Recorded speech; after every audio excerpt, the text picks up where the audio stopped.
Nana Are Queer on Fridays, Saturdays and Sunday afternoons here on GB News. Expect fiery debate and passionate discussion as my panel and I take on some of the top stories hitting the headlines. You can look up the statistics. No, you look it up. I hug everyone we learn from it and try and move on. That's it. Opinion is at the heart of the show. It's a place for open and frank conversation, but without the fear of cancellation. So join me here on GB News on Friday, Saturday and Sunday afternoons between 4 and 6 p.m.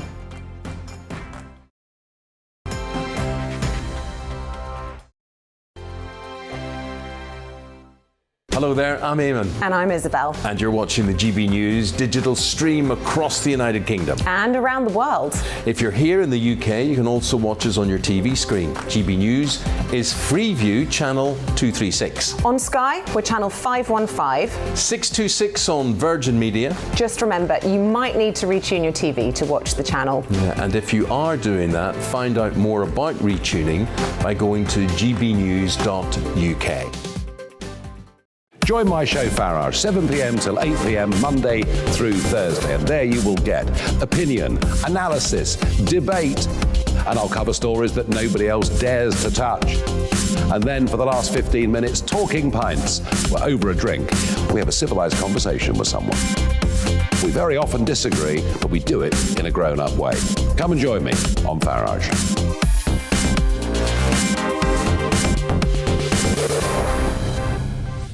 I'm Dan Wootton. Join me Monday to Thursday from 9 to 11 for the feistiest and most fun news debate on TV, where free speech reigns. I'll bring you a sharp take on the day's biggest stories, bombshell newsmaker interviews, and A-list guests. And I guarantee you, no spin, no bias, no censorship, and no reason to go to bed. That's Dan Wootton tonight, Monday to Thursdays from 9 on GB News. Hello there, I'm Eamon Holmes. And I'm Isabel Webster. And we hope you can join us for Breakfast with Eamon and Isabel. You make me laugh out loud, belly laugh. Is that important first thing in the morning? Yeah, absolutely. And there's me trying to be deadly serious. News is a serious business. Yeah, I have to rein you in sometimes. Well, it doesn't stop us laughing at it. It doesn't stop us having an opinion on what's going on. Yeah. And it certainly will not stop us reflecting what you think. Weekdays from 6 to 9:30 on GB News.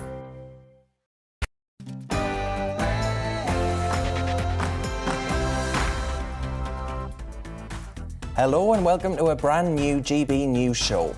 Real Britain with me, Darren Grimes. I'm really excited to be joining this new channel because, unlike other channels, folks, that'll remain nameless, GB News will never forget the B part of its name.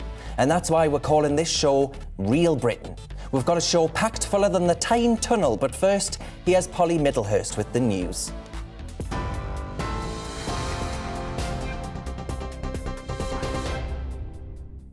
Darren, thank you, and welcome to GB News. It's just after 2 o'clock, and I'm Polly Middlehurst in the GB Newsroom with your top stories.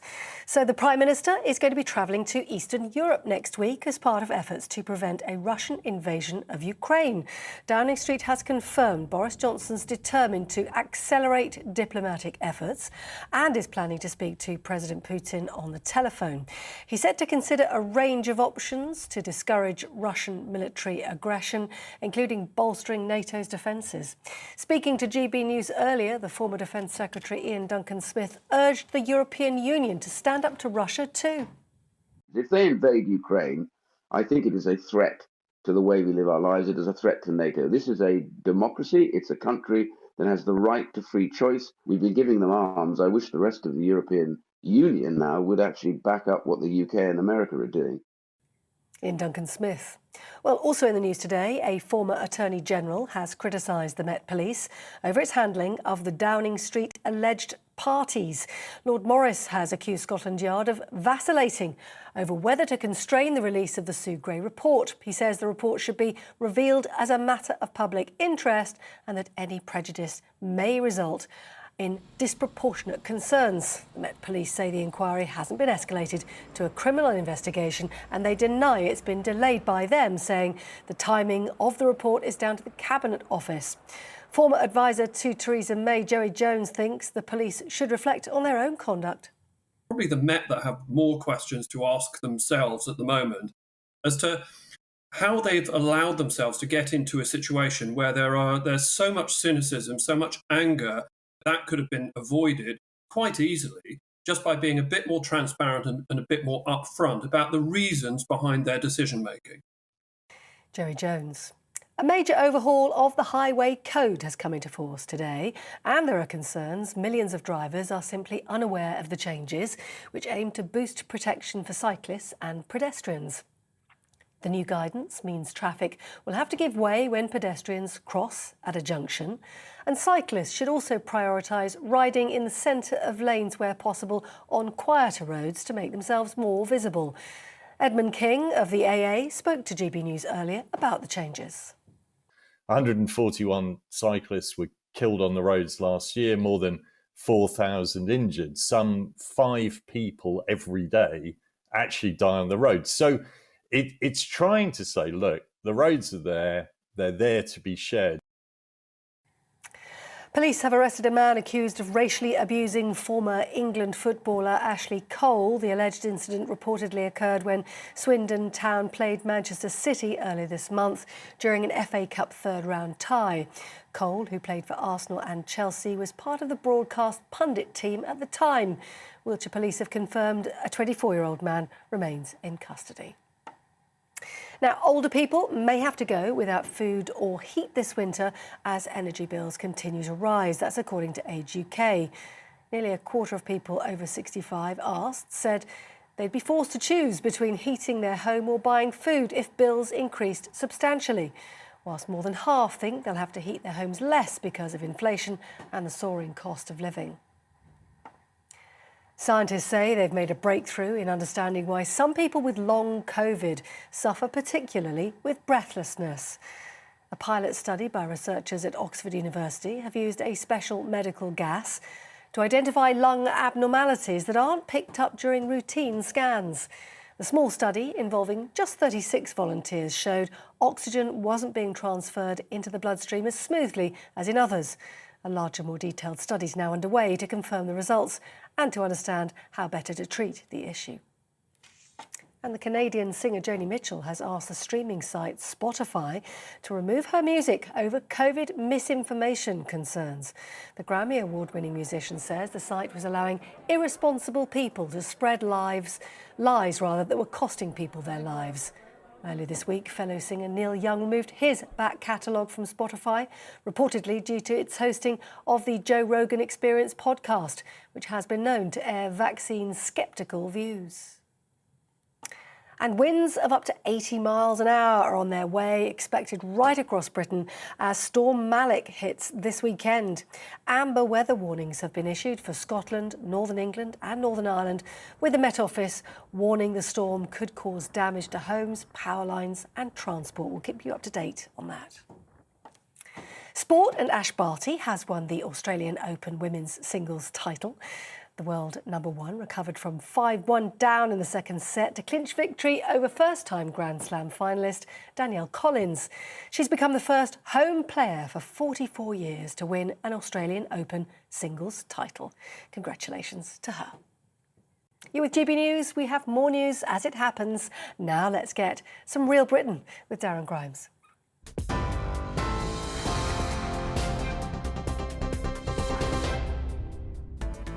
Welcome to Real Britain with me, Darren Grimes. Our main topic of the show today is, do you feel proud to be British? If so, why not? The show is all about your opinions and we want to hear your thoughts. Thoughts you might be afraid to share with anyone else for fear of being branded politically correct. But Real Voices is actually the platform we'll use each week to send a reporter out across the UK to discuss our big topics. And today we've been out to Nottingham to see if young people there feel proud to be British. Will Hollis got this clip for us. And yeah. And then we'll have our first Culture Roar, a heated but fair and balanced debate between two people on our main discussion on that pride issue. So what happens to a country when its schools, actually, its campuses, its culture indeed, stop giving the next generation reasons to be proud of it? That's what we'll be exploring before 3 p.m. The author and historian Andrew Roberts joins me this afternoon as well. He'll be talking about the divisive Winston Churchill debate. Some hail him as the greatest Briton ever, whereas some claim he's racist and not worth celebrating. We'll discuss whether we should still celebrate that man 57 years on from that great man, in my views, death. And we'll be going into a virtual classroom for our Back to Basics segment, where we'll be breaking down an issue that affects real people: inflation. Let us know whether you're proud to be British and why, and do you consider Winston Churchill a British hero? Email gbviews at gbnews.uk or tweet me at gbnews.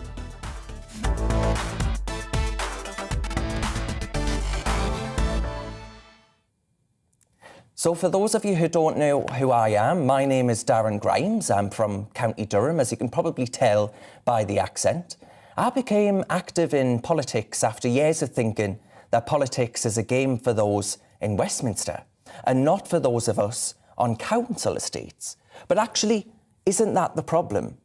There are far too many identikit voices with identikit views across our political and media class. It's why they keep getting things wrong. Whether it be Brexit or Boris, they called it wrong on both occasions. And boy, oh boy, do I know a thing or two about what they tried to do to those who dared campaign for that so-called incorrect vote of ours. I want this show to be a forum to make you feel less alone, to recognise that politics very much is for people like us, and not just for the London SW1 bubble. To say the things that need to be told, to speak to the people that are willing to say it, and to debate the issues that for so long have been deemed unsayable on other channels. And guess what? I won't be forgetting the British part of our name. Now on to what I want to actually talk to you about today. I'm swiftly coming to the view that most of our universities nowadays are just institutions simply there to create a new generation of the perpetually offended. Universities are like factories. You put a kid through the university cash cow and out comes an ideologue that ends up somewhere to the left of Chairman Mao. Universities in this country used to be some of the world's most august institutions, where free speech reigned supreme above all else, where young people would delve into debates, discover and challenge opinions of all kinds. But all of that seems to be a relic of the past. Now these institutions are plagued by toxic cancel culture and wokeness like never before. It's a wonder these students sleep. Only last week at Bristol University, the words her, she, woman and even maternity were cancelled because diversity chiefs deemed the words too problematic and exclusionary as regards their maternity policy. When one academic pointed out that only biological women can give birth, she was reported to HR. She was investigated by university authorities and was forced to make an apology for apparently being transphobic. I mean, honestly, you couldn't make this up. To suggest that only biological women can have children is apparently now a view that can see you lose your job.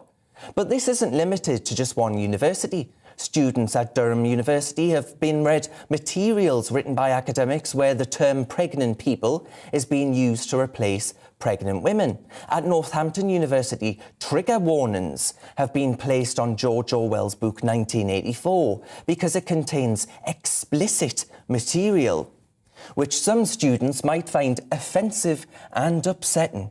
Worrying indeed, folks. I can think of no more important a book for today's brand of censorious and authoritarian Twitter mob student. The University of Chester has given a content warning to students reading J.K. Rowling's first Harry Potter book over difficult conversations around gender, race, sexuality, class and identity.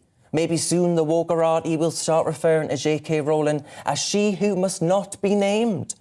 You've got groups of green tea sipping, urban outfitter wearing, middle-class liberals who over the past 10 years or so have created a toxic environment, aiming to make it so uncomfortable, frankly, for anyone who may have centre-right views to come out and say they're conservative, because they'll be publicly shamed, they'll be embarrassed, they'll be reported to all sorts of university authorities, all to try and make a misery out of their lives. It's the new intolerance in which online mobs with virtual pitchforks shut down silence and narrow voices of dissent. This has led to blacklisted speakers in debating chambers, banned centre-right academic materials, decolonisation of the curriculum, statue toppling, the banning of societies, and most importantly, a visceral hatred for Britain and what Britain stands for. Might let's suggest that these woke university and student unions actually adopt the 4 British values that schools have to teach our children. That's our belief in democracy, our trust in the rule of law, our pride in individual liberty, and mutual respect to those of different faiths and beliefs. Because where I'm from, where I'm looking right now, there isn't much of that happening in our universities. And on the other hand, others argue that our universities actually lead the way to living in a progressive society, and that we should be embarrassed and ashamed of Britain's current values. Perhaps we should be encouraging teachers' efforts to push for these decolonisation of curriculums. Maybe those should be praising head teachers who actually take down Union flags and rename school houses from Winston Churchill and Francis Drake to Green Extreme favourite Greta Thunberg and footballer Marcus Rashford. So what happens to a country when its schools, campuses and culture stop giving the next generation reasons to be proud of it? That's what we'll be exploring next.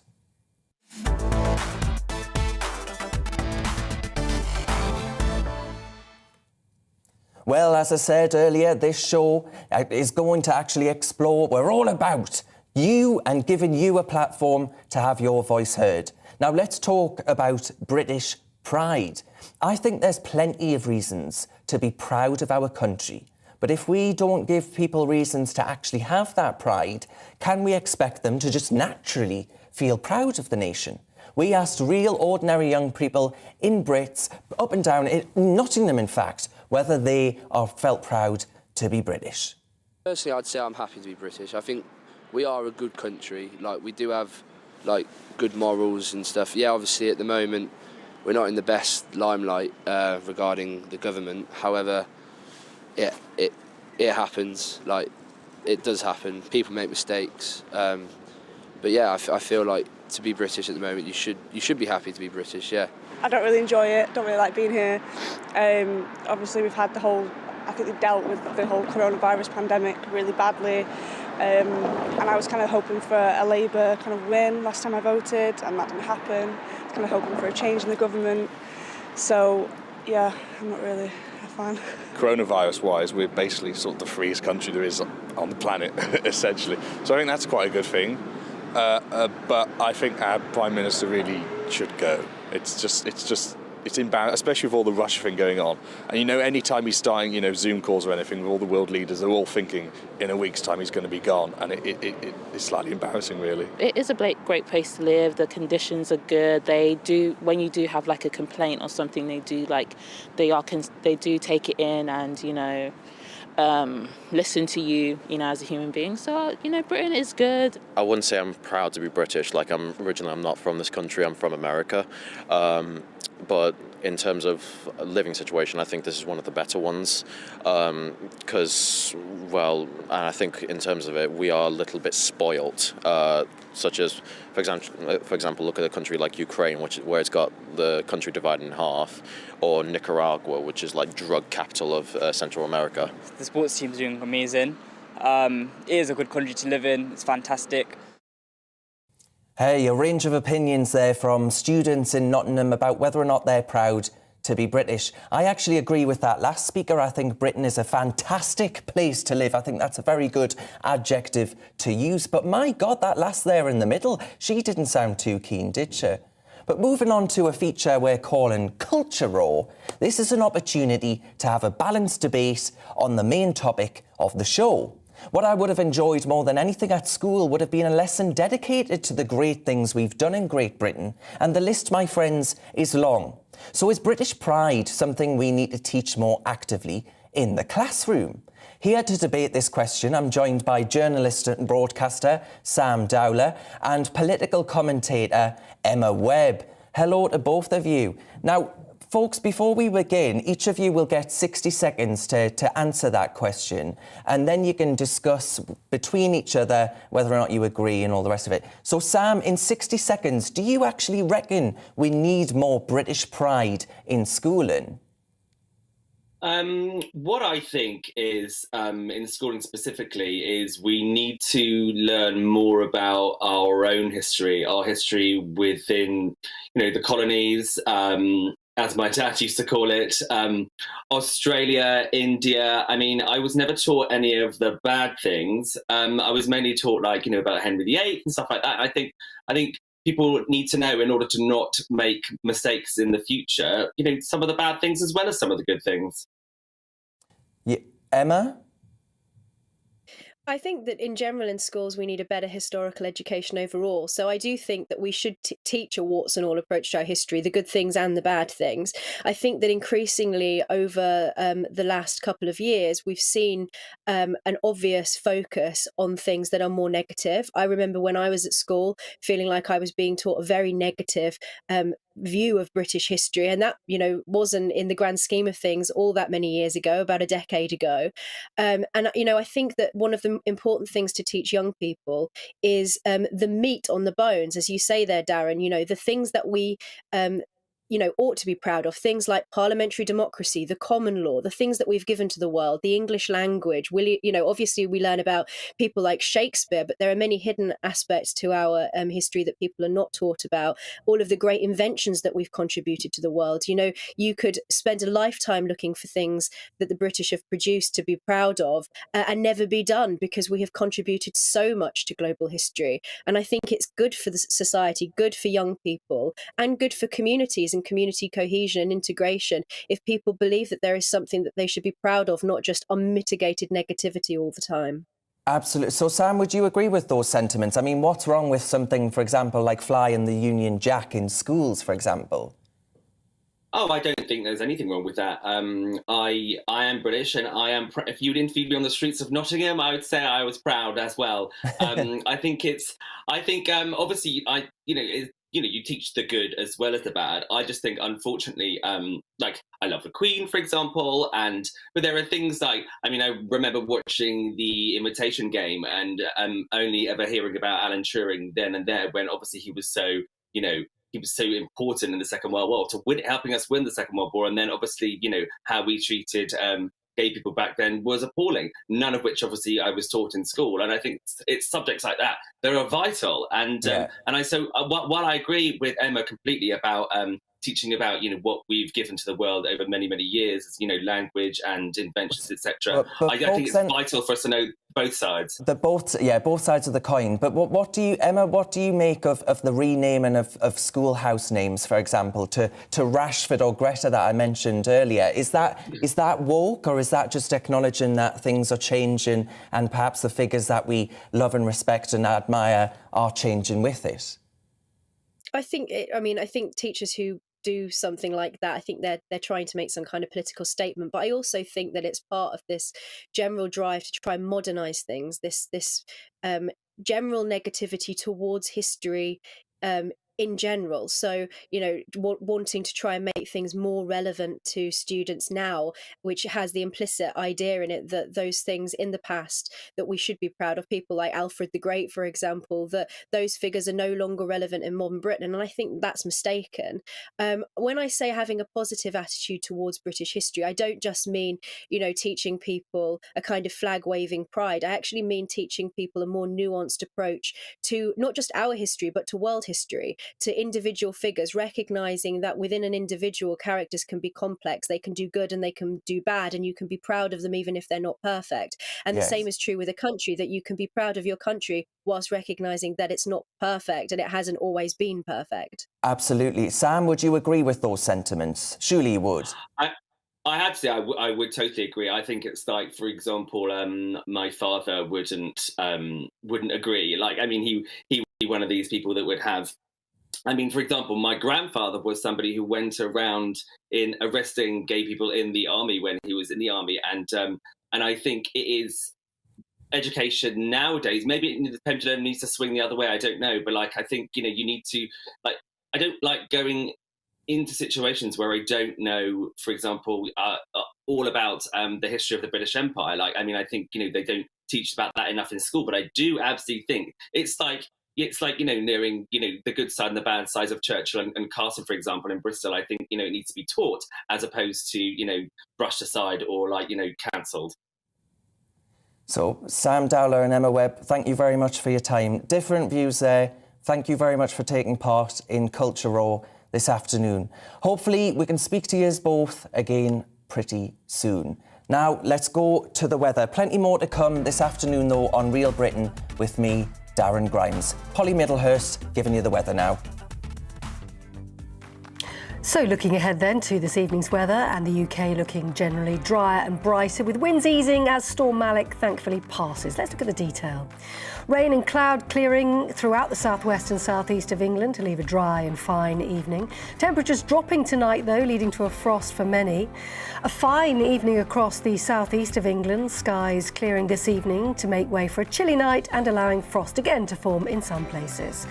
Moving across to Wales now, and there will be the odd light shower there this evening. Those skies will clear, allowing temperatures to drop as well. And zooming into the Midlands, well, there will be some light showers around to the end of the day, but dry for most people there.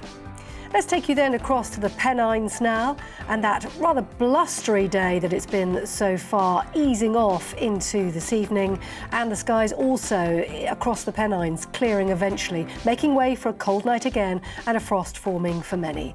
Scattered showers affecting Scotland this evening, some turning wintry over high ground. A calmer night though, lighter winds. And then moving over to Northern Ireland. Some isolated showers across the area today. Tonight, winds easing and some clear spells, allowing temperatures to drop and frost once again. And that's how the weather's shaping up overnight and into tomorrow morning. Join me, Nana Akua, on Fridays, Saturdays and Sunday afternoons here on GB News. Expect fiery debate and passionate discussion as my panel and I take on some of the top stories hitting the headlines. You can look up the statistics. No, you look it up. I hug everyone We learn from it and try and move on. That's it. Opinion is at the heart of the show. It's a place for open and frank conversation, but without the fear of cancellation. So join me here on GB News on Friday, Saturday and Sunday afternoons between 4 and 6 p.m.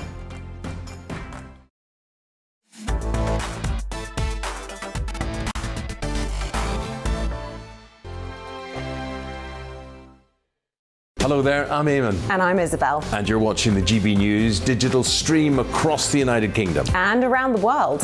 If you're here in the UK, you can also watch us on your TV screen. GB News is Freeview channel 236. On Sky, we're channel 515. 626 on Virgin Media. Just remember, you might need to retune your TV to watch the channel. Yeah, and if you are doing that, find out more about retuning by going to gbnews.uk. Join my show Farrar, 7 p.m. till 8 p.m. Monday through Thursday, and there you will get opinion, analysis, debate, and I'll cover stories that nobody else dares to touch. And then for the last 15 minutes, talking pints. We're over a drink. We have a civilised conversation with someone. We very often disagree, but we do it in a grown-up way. Come and join me on Farage.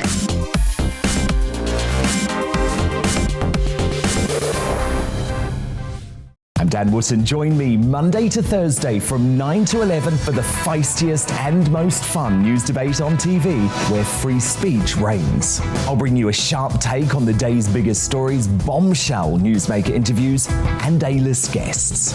And I guarantee you, no spin, no bias, no censorship, and no reason to go to bed. That's Dan Wootton tonight, Monday to Thursdays from 9 on GB News. Hello there, I'm Eamon Holmes. And I'm Isabel Webster. And we hope you can join us for Breakfast with Eamon and Isabel. You make me laugh out loud, belly laugh. Is that important first thing in the morning? Yeah, absolutely. And there's me trying to be deadly serious. News is a serious business. Yeah, I have to rein you in sometimes. Well, it doesn't stop us laughing at it. It doesn't stop us having an opinion on what's going on. Yeah. And it certainly will not stop us reflecting what you think. Weekdays from 6 to 9:30 on GB News.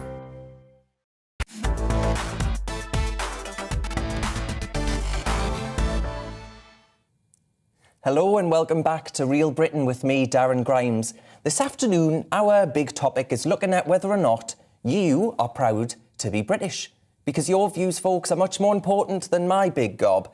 Give us an email at gbviews, I keep doing that, don't I? gbviews@gbnews.uk or tweet us at gbnews.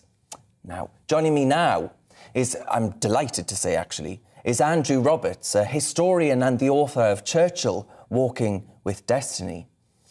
Andrew, thank you very much for joining me. Thank you very much, Darren. It's great to be on the show. Now, Andrew, it's 57 years on from the funeral of Churchill last week, isn't it? How important do you think he actually remains 57 years on from that national event in our nation's story? Well, your show about pride in Britain actually is essential to the Churchill story. He's really one of the reasons that it's possible to be quite so proud to be British, showing to the fact that it was he who kept us in the Second World War at a time when it was crucial to continue the struggle, even though it seemed hopeless at the time after the retreat from Dunkirk, until Hitler invaded the Soviet Union in June 1941. So for those 12 absolutely key months, Britain and her empire were at the forefront of saving global civilization. And it's a very good reason to be proud to be British. And it was Winston Churchill that ensured that we were there. Yeah. Now, Andrew, what do you think then of those who, we hear from them quite often at the moment, they tend to be younger people, it has to be said, who actually besmirch Churchill's name and say, well, you know, he might have rid Europe, the continent of Europe, of fascism, but he was still a racist. What do you say to those arguments? Do you just dismiss them as being petulant prats, or what? What is it? No, and I'm not sure that it is necessarily younger people, because these younger people are being taught by dons at universities. You gave a great list of universities just now of the moronic and weird things that were being said and taught there. And I'm afraid that even at Churchill College, Cambridge, the college named after Churchill of all places, last February there was a conference of 4 academics, and they agreed that Churchill was worse than Adolf Hitler.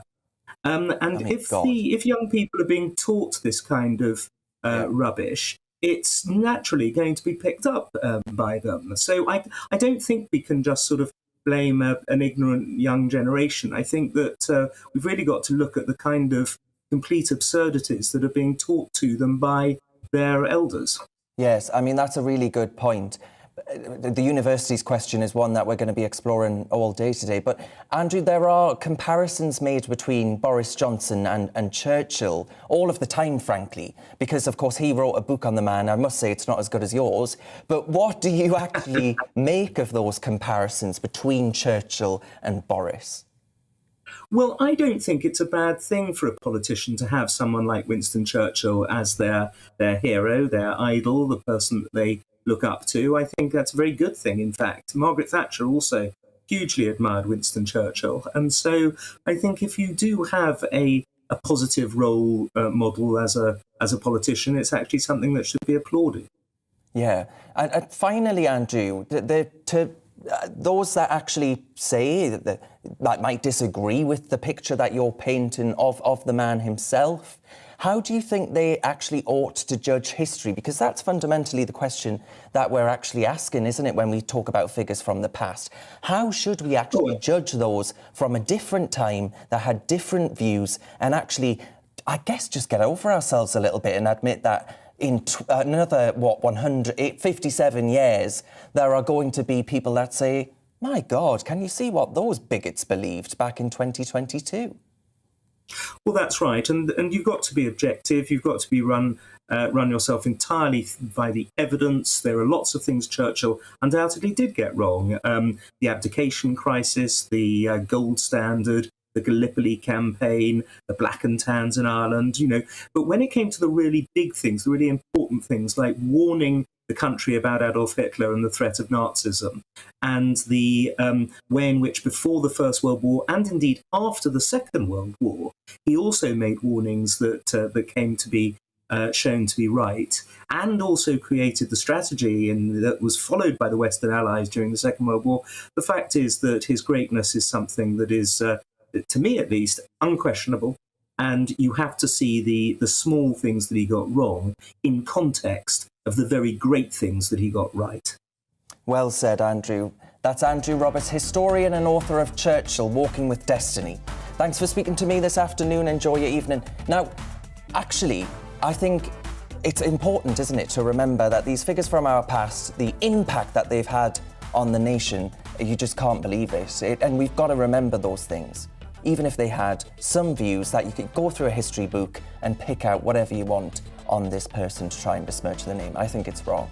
You're with GB News on TV and DAB radio. After the break, we'll be going into a virtual classroom for our Back to Basics segment, where we'll be breaking down an issue that affects real people, inflation. Now it's time for a check on those news headlines.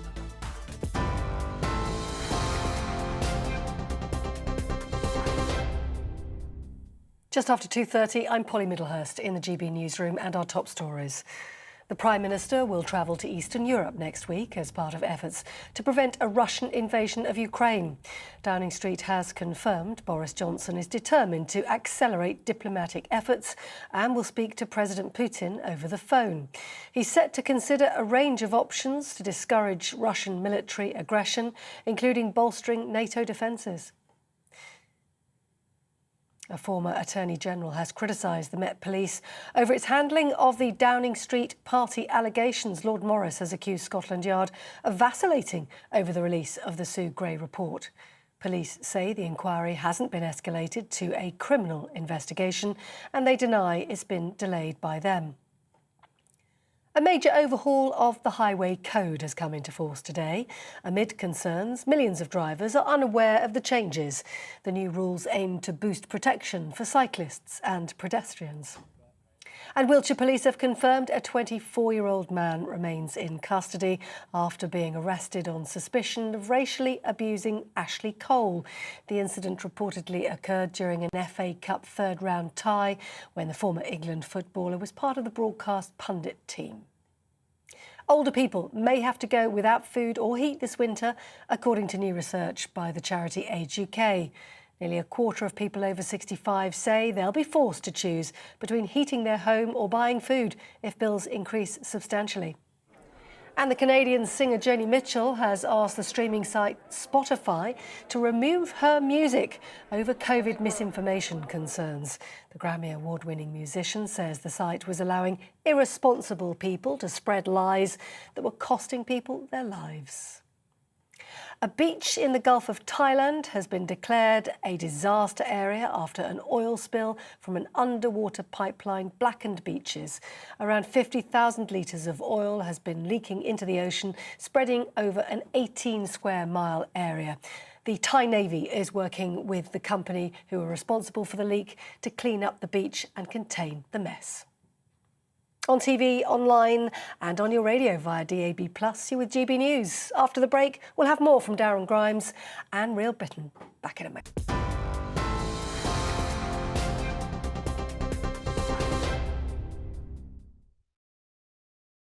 Hello there, I'm Eamon. And I'm Isabel. And you're watching the GB News digital stream across the United Kingdom. And around the world. If you're here in the UK, you can also watch us on your TV screen. GB News is Freeview channel 236. On Sky, we're channel 515. 626 on Virgin Media. Just remember, you might need to retune your TV to watch the channel. Yeah, and if you are doing that, find out more about retuning by going to gbnews.uk. Join my show Farage, 7 p.m. till 8 p.m. Monday through Thursday, and there you will get opinion, analysis, debate, and I'll cover stories that nobody else dares to touch.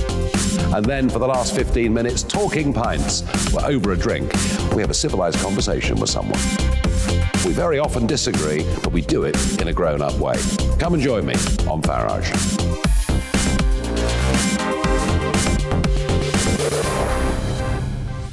I'm Dan Wootton, join me Monday to Thursday from 9 to 11 for the feistiest and most fun news debate on TV, where free speech reigns. I'll bring you a sharp take on the day's biggest stories, bombshell newsmaker interviews, and A-list guests. And I guarantee you, no spin, no bias, no censorship, and no reason to go to bed. That's Dan Wootton tonight, Monday to Thursdays from 9 on GB News. Hello there, I'm Eamon Holmes. And I'm Isabel Webster. And we hope you can join us for Breakfast with Eamon. And Isabel. You make me laugh out loud, belly laugh. Is that important first thing in the morning? Yeah, absolutely. And there's me trying to be deadly serious. News is a serious business. Yeah, I have to rein you in sometimes. Well, it doesn't stop us laughing at it. It doesn't stop us having an opinion on what's going on. Yeah. And it certainly will not stop us reflecting what you think. Weekdays from 6 to 9:30 on GB News.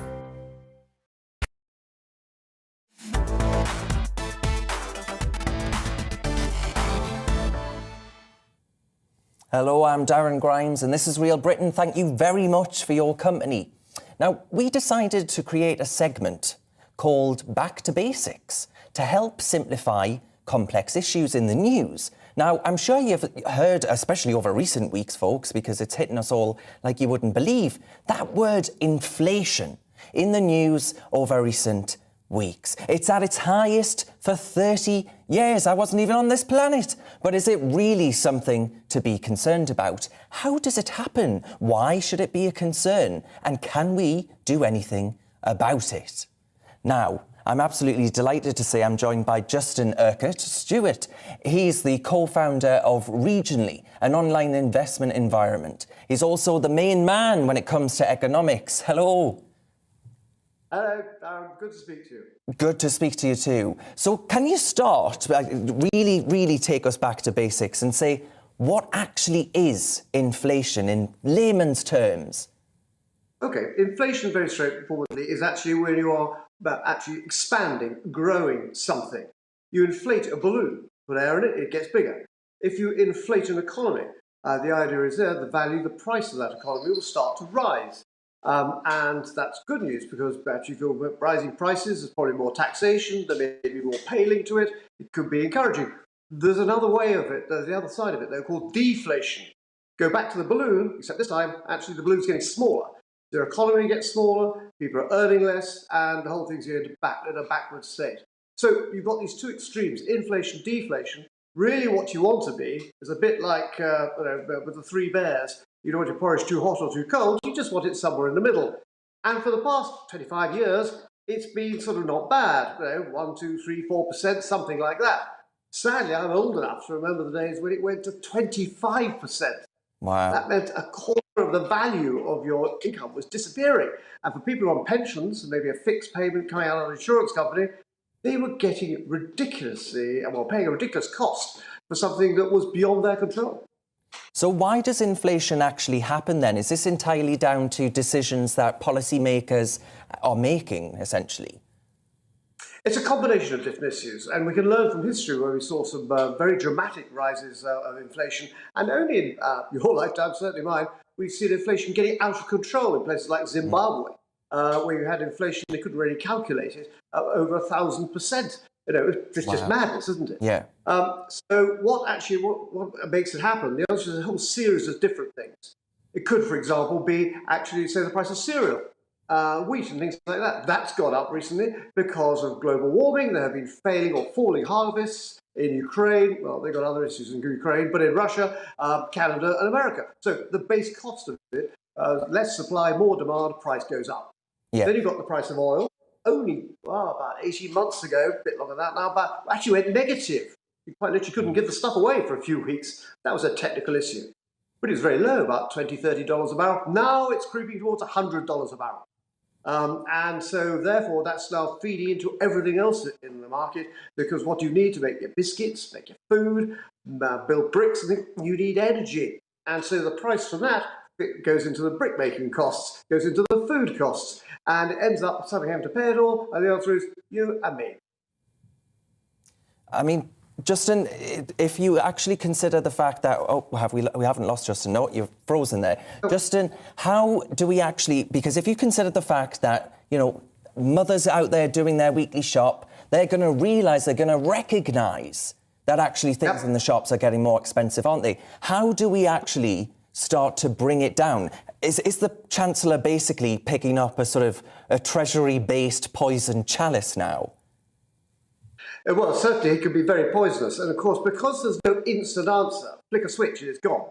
You can be blamed for all sorts of things happening, which don't lead to a perfect economy. So go back to the 70s again.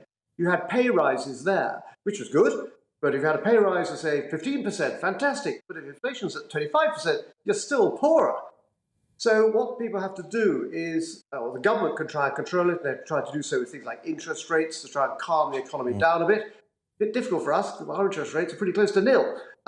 They could also bring in pricing controls, and you can see where that might happen with, say, the cap on gas supplies for the retail market. That could, when that comes off, we're going to see a doubling in prices. So Justin, if I ask you to play the role of Mystic Meg for a second, when do you actually think it'll start to come down, or do you think actually, we're going to see rises before we see any progress in getting it down again? It's going to see a sort of W shape, up and down, up and down. The key element for this is going to be actually making sure that you've got the market in terms of supply of goods, be it electrical goods or just coal and things like that. That starts calming down, and you actually find then the costs of the production, the delivery, the cost of that starts going down. If you then see the economy is growing quite well, it's an encouraging economy, and then you will see people earning more money, but not at inflationary level. What can we do as individuals? The answer is shop around where we can. A bit difficult with power companies at the moment. But in terms of goods, you've seen, for example, the price of quite cheap pasta doubling in a year. So you have to shop around, find something else to try and do. There's another issue. All our inflation figures are always different. Where if it's at my age, I now spend a lot more on drugs, medical drugs, I have to say. When you're younger, you probably spend probably less on drugs, but not necessarily because you need them. But also, if you're younger, electrical goods in real terms are getting cheaper because things that were really expensive, those iPhones, they're still not cheap, but they come down in real terms. There's lots of competition. And so you can see how this is affecting people in different parts of their life. And there's no simple answers to any of this. The saddest thing is when you get pensioners who then have no control of earning other income because they're retired, then being hit by inflation, which is not their fault, but they're having to manage their way through it. And so later this year, you will be seeing people in, say, energy poverty because they can't afford to pay the bills. Is it going to be getting the food, or is it going to be paying for the gas? And that's going to be an unpleasant issue for us all. Well, Justin, I think that's absolutely right. Thank you very much for your phenomenal analysis there and actually giving us the basics, taking us back to basics indeed. I think actually, as far as power bills are concerned, I am really worried, folks, really, really worried about people opening up those annual statements and actually thinking, my goodness, how on earth am I going to pay this? That was Justin Urquhart-Stewart, the co-founder of Regionally. Thank you very much to him for joining the show. Now, our next segment is called Campus Clash, where we're going to hear from students up and down the country from British campuses. And today's clash will be debating whether we are right to be celebrating Winston Churchill. We heard Andrew Roberts there robustly making a case for the great man. But should we in our classrooms and our culture celebrate the man 57 years on from the former PM's funeral?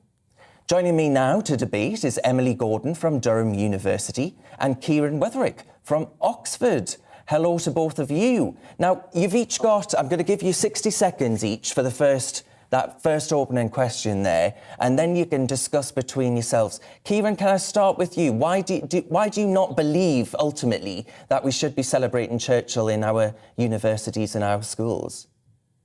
Well, first of all, I think it's important to start with the fact that I'm not here to convince you guys that, or the viewers of GB News, that Churchill is a villain. I mean, I think GB News is probably the last place I'm going to get away with that argument. But more important than that, I think it's bad historical practice that we fall into this sort of cultural trap that you guys and GB News and other organisations and movements have tried to create, where we have to sort British political figures into heroes or villains, good or evil. I think that's incredibly problematic historical practice. And I think it's time for a more reasonable, mature and considered and nuanced debate about Winston Churchill and his legacy. and particularly, as you said, with the 57 years after his death.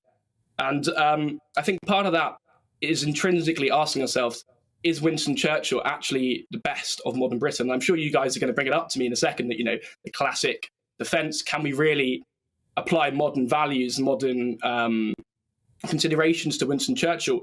And I think intrinsic to this idea of, is he a great man, can we celebrate him, is actually asking ourselves, does he reflect the values that we hold today? Right, yeah. That's your minute, Kieran, that's your minute. Emily, do you think, if I can just bring you in, Emily, for your 60 seconds, do you think actually Kieran is just getting it wrong here? And as a matter of fact, this would be called real Deutschland were it not for Sir Winston Churchill.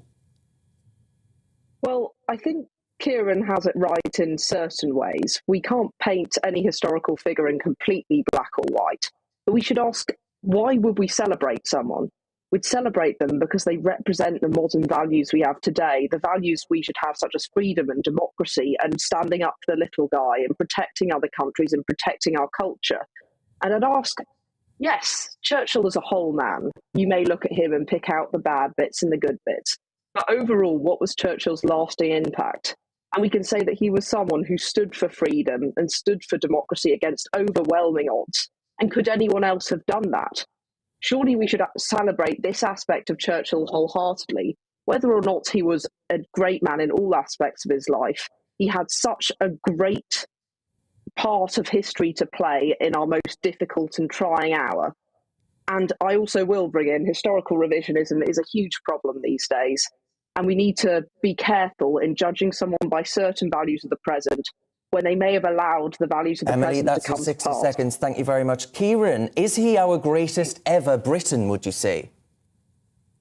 I would completely query that question for the reasons I've already outlined and the reasons that I think we've both outlined that it's problematic talking about, the historical figures in that sense. And so I wouldn't call him the greatest living Briton. I don't know. I think that's a problematic question. It's subjective and it's personal. But anyway, that's a separate thing. I just want to pick up on some of the things that have just been said there. What's problematic about it? Sorry, can I just make the point I was just going to make 1 second? The point on this idea of historical revisionism affecting how we look at Churchill and looking at his attitudes towards race and eugenics and working class people and so on.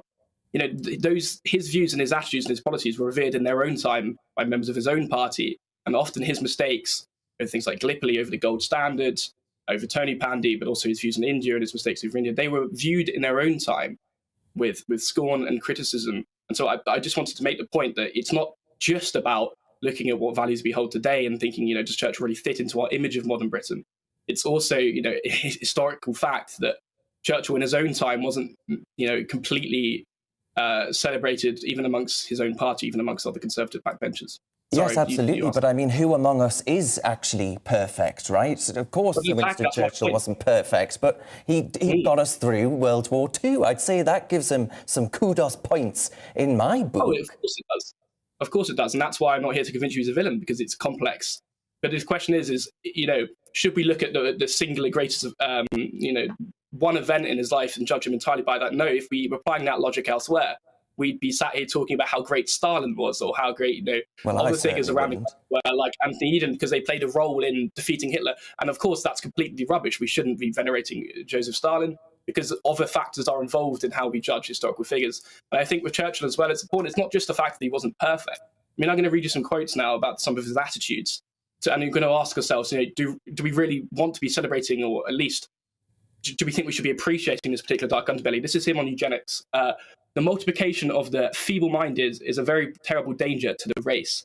I mean, and he drafted legislation to sterilize the mentally ill on the point of eugenics. And I think, particularly in modern Britain, where we're having these really great conversations about mental health, starting from the very top with people like Prince William, those sort of attitudes, I'm not saying that we use those to suggest that Winston Churchill is a villain, but should we in schools and in our conversation about Winston Churchill on shows like this, should we be having a conversation about the dark underbelly of Churchill as much as his role in World War II? I think it's completely reasonable. We should be having both those conversations. Emily, should we take his statue down in Parliament Square?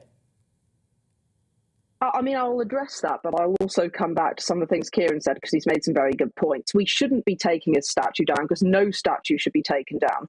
I personally agree with the remember and report on the negative parts of a statue policy. I support putting up a plinth which says, while Churchill was a great war hero and he definitely is one of the greatest men of our time, he also did this, that and the other, which I'm sure Kieran would agree with, allows you to educate about the dark underbelly, in addition to celebrating the fact that Churchill had such a great contribution to play in upholding the rights of millions. But can I just come back quickly on a few of the points you made?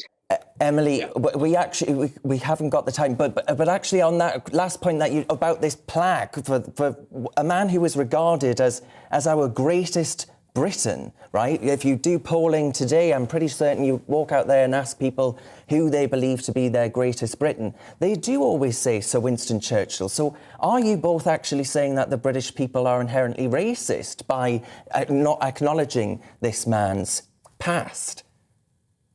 Definitely not. The question is, what should we celebrate the most? I would argue that liberating millions from concentration camps trumps having views that were commonly held at the time, that while are deeply problematic today and looked at in a terrible light, he lived in a time where Britain was a colonial power. You can't expect him to have the same views we hold today.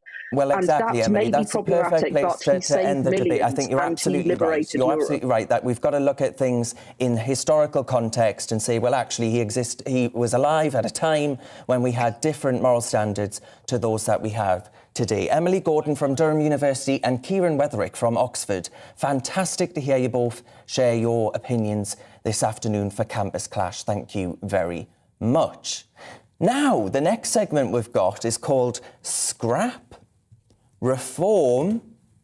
Is this reform? Yes. And Keep. Now, this is where that we actually will question the need or purpose behind an institution, policy or idea which affects us every day. And today we're talking about the changes made to the Highway Code, which have started today with 8 new rules. It's hoped that they will offer better protection. A bit like Dua Lipa, they've got new rules and they're going to count them. Now, these rules actually suggest, because thousands of people, they say, are killed or seriously injured on Britain's roads every single year, and they actually make a new hierarchy in which pedestrians and cyclists are at the very top. I don't need to tell you where motorists end up. So joining me now is Howard Cox, the co-founder of the Fair Fuel UK campaign, who's opposed to these changes. What are your thoughts on the changes in general, Howard? Well, congratulations on your new programme, Darren. Thank It's good you. to see you here. I'm very uncomfortable and very worried, along with thousands of my supporters, drivers, who have contacted me saying regarding the interpretation of these new highway code changes. This is a cyclist charter, and it's been produced by cyclists. Something like 4 out of the 5 in the consultation were cyclists in producing this highway code. And it's a charter for them to drive or cycle any way they wish, no matter how dangerous, without fear of prosecution. I mean, they have been given the right to pass all the blame to other road users, namely bikers, cars, vans, taxi drivers, coaches, trucks. They are innocent no matter what they do, and this can't be right.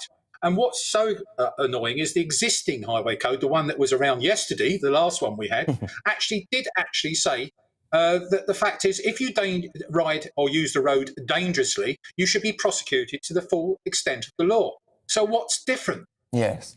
Yes, well, an investigation, though, found that the fatality rate on our roads is on the rise for the first time in 40 years. So aren't these measures a good thing that should actually be welcomed and bring down those fatality rates? Well, I believe that this highway code would actually generate more injuries and more deaths. And so it'll go against that. In fact, it'll support that trend. What we need to do is get everyone together, all stakeholders, all road users, to produce a highway code that is benefit for every road user. And we should all share our sensible approach to actually how we use the roads. 99.9% of drivers and 99.9% of cyclists are sensible road users. It's the minority, and you'll never get through to them. We need an education process, and this highway code should be sent to every household in this country. If they'd done that, that would have helped. Something like 2/3 in an AA poll, they didn't know anything about these changes. I mean, it's important that the fact is that this highway code assumes that drivers are homicidal maniacs, and that is completely and utterly unjust. So Howard, tell me, are you going to keep, are you going to scrap, or are you going to reform? It's in between reform and scrap, but I'll go with reform. And scrap. Right. Well, I think actually, as the ultimate arbiter, I'm going to make myself the arbiter here, Howard. I think I'm going to say, actually, we need to scrap these rules because I think, actually, they set a precedent and they put cyclists, as you say, cyclists make mistakes too, Howard, right? You think that the only people on the road causing mischief, I mean, you walk around some streets in London and you're lucky if you get away with your life. There are cyclists storming down so fast. So, actually, I think you're right there. You're right. Sorry to butt in, but the only winners are lawyers and undertakers in this. Well, there we are. There we are. Howard, thank you very much for your time. That was Howard Cox, co-founder of the Fair Fuel UK campaign. Thank you very much. That's all we've got time for today. Thank you very much for your company as I start this new journey with you on GB News. Join us tomorrow, same time, 2 p.m, where we'll do it all over again. Here's the weather.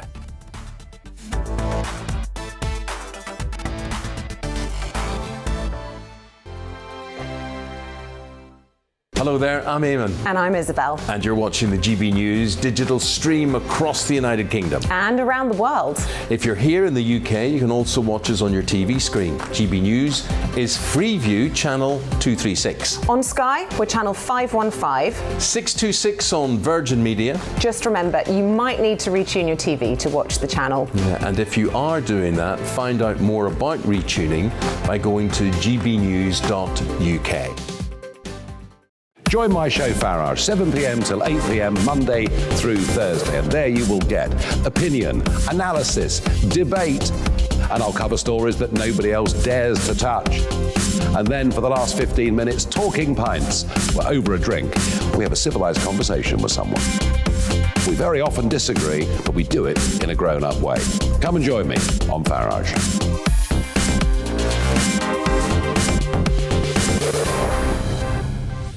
I'm Dan Wootton. Join me Monday to Thursday from 9 to 11 for the feistiest and most fun news debate on TV, where free speech reigns. I'll bring you a sharp take on the day's biggest stories, bombshell newsmaker interviews, and A-list guests.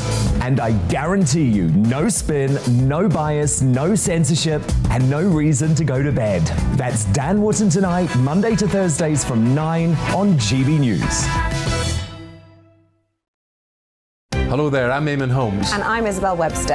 And we hope you can join us for Breakfast with Eamon and Isabel. You make me laugh out loud, belly laugh. Is that important first thing in the morning? Yeah, absolutely. And there's me trying to be deadly serious. News is a serious business. Yeah, I have to rein you in sometimes. Well, it doesn't stop us laughing at it. It doesn't stop us having an opinion on what's going on. Yeah. And it certainly will not stop us reflecting what you think. Weekdays from 6 to 9:30 on GB News.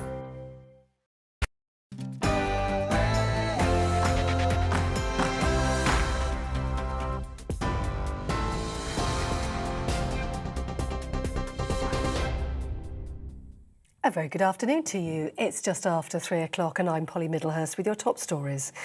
The Prime Minister is due to travel to Eastern Europe next week as part of efforts to prevent a Russian invasion of Ukraine.